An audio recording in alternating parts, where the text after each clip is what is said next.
Olá, meus amores! Fala pra mim, você saberia me dizer o que é uma reação de óxido-redução? Saberia identificar um agente oxidante e um agente redutor? E calcular o NOx dos elementos químicos? Bom, no vídeo de hoje vamos falar um pouquinho sobre reações de óxido-redução, o que é um agente oxidante, o que é um agente redutor e como calcular o NOx de qualquer elemento químico em uma reação. Então, sem muita enrolação, produção, puxa aí a vinheta.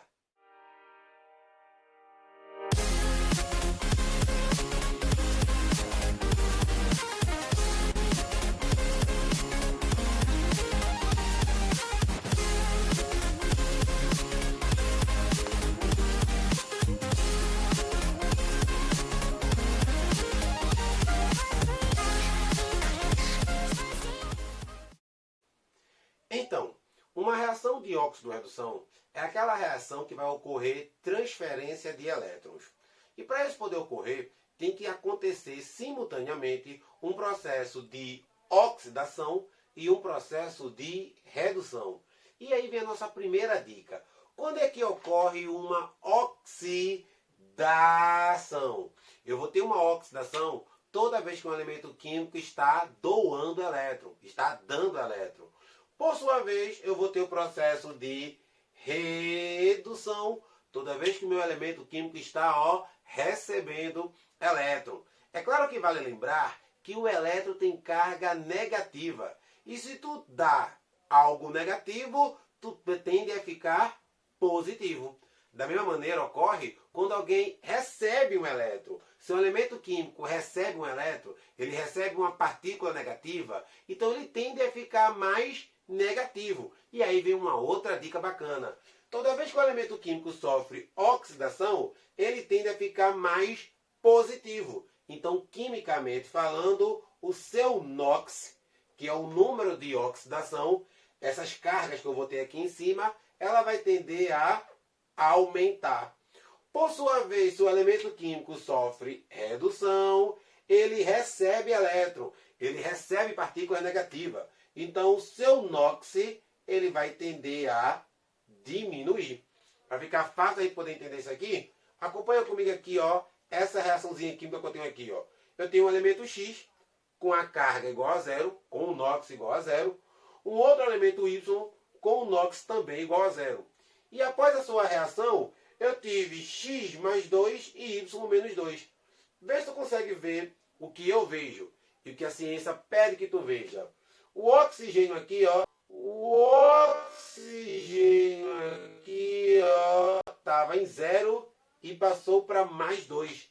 Nesse caso aqui, ele perdeu elétron, ele deu elétron. E como é que eu comprovo isso? O NOx de 0 para mais 2 aumentou. Então aqui eu tenho um processo de oxidação. Por sua vez, o elemento Y estava com 0 e passou para menos 2. De 0 para menos 2, particularmente, ele recebeu elétron. O seu NOx diminuiu. Então aqui eu tive um processo de redução. E aí vem o nosso terceiro ponto importante. Toda vez que um elemento químico sofre oxidação, na química ele é chamado de agente redutor. Por sua vez, o elemento que sofre redução é chamado de agente oxidante. Aí você me pergunta, Oxberg, e ao contrário é? Aí eu vou dizer e tem um significado para isso. Porque quem sofre oxidação é chamado de agente redutor? Porque na hora que você sofre oxidação, na hora que você dá elétron, você está dando elétron para alguém.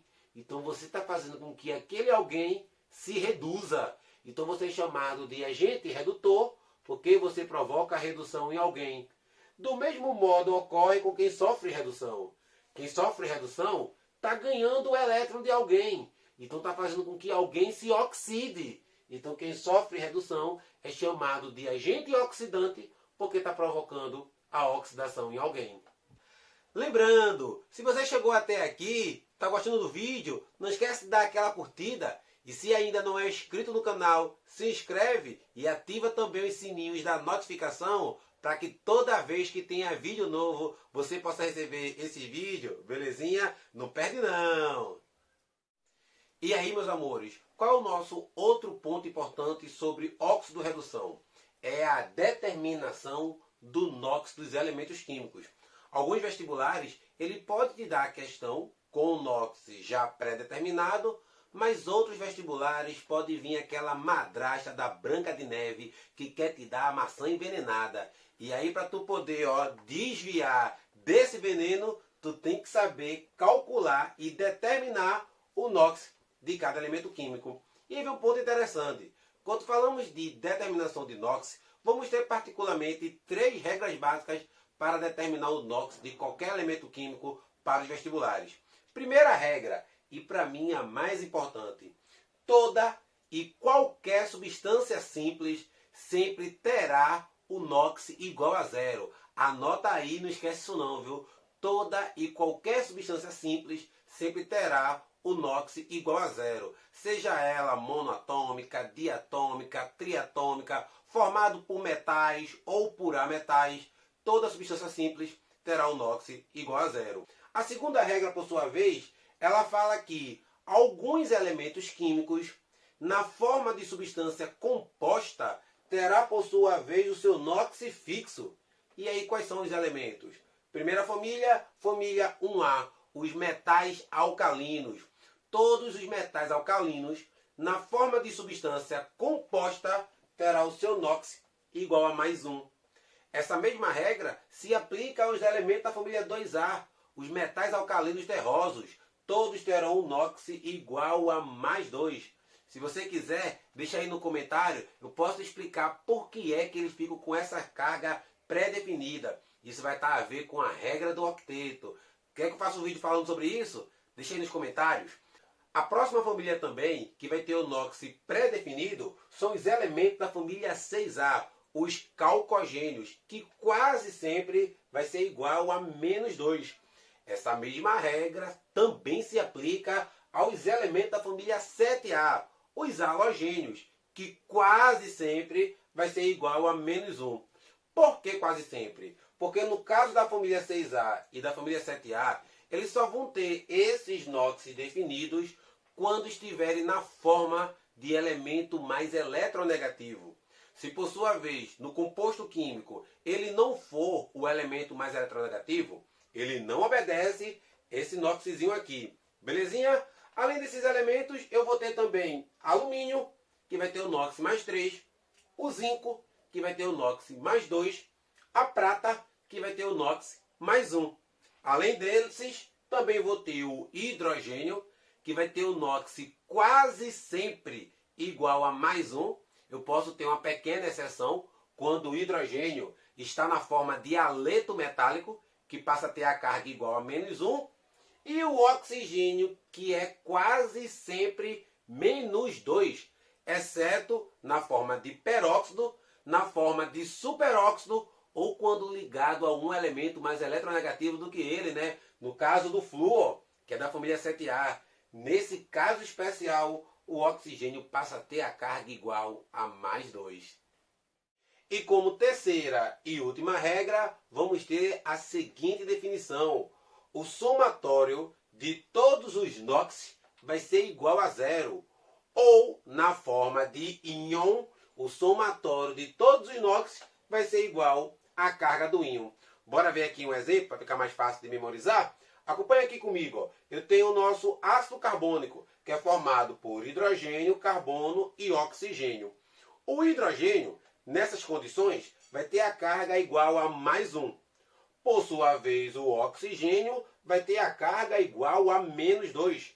E no caso do carbono, como ele não pertence àquelas famílias que eu citei anteriormente, então vamos chamá-lo sua carga de X. E aí como é que a gente descobre o valor de X?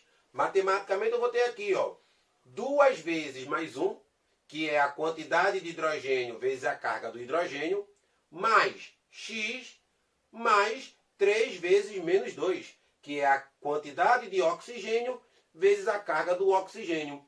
Tudo isso vai ser igual a 0. Matematicamente resolvendo, eu vou ter 2 mais x menos 6 igual a 0. Matematicamente fazendo, incógnita para um lado, quem não é incógnita, jogo para o outro lado. E resolvendo aí a operação matemática, ó, eu vou ter que x vai ser igual a mais 4. Então, nesse caso aqui, a carga do carbono vai ser igual a mais 4. Por sua vez, eu tenho agora aqui, ó, o íon nitrato, que nesse caso, ó, ele já tem uma carga pré-definida que é igual a menos 1. Então, se eu quiser descobrir o NOx do nitrogênio aqui, como é que eu faço?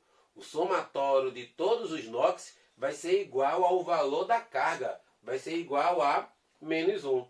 O nitrogênio também não faz parte daquelas famílias que eu citei agora há pouco.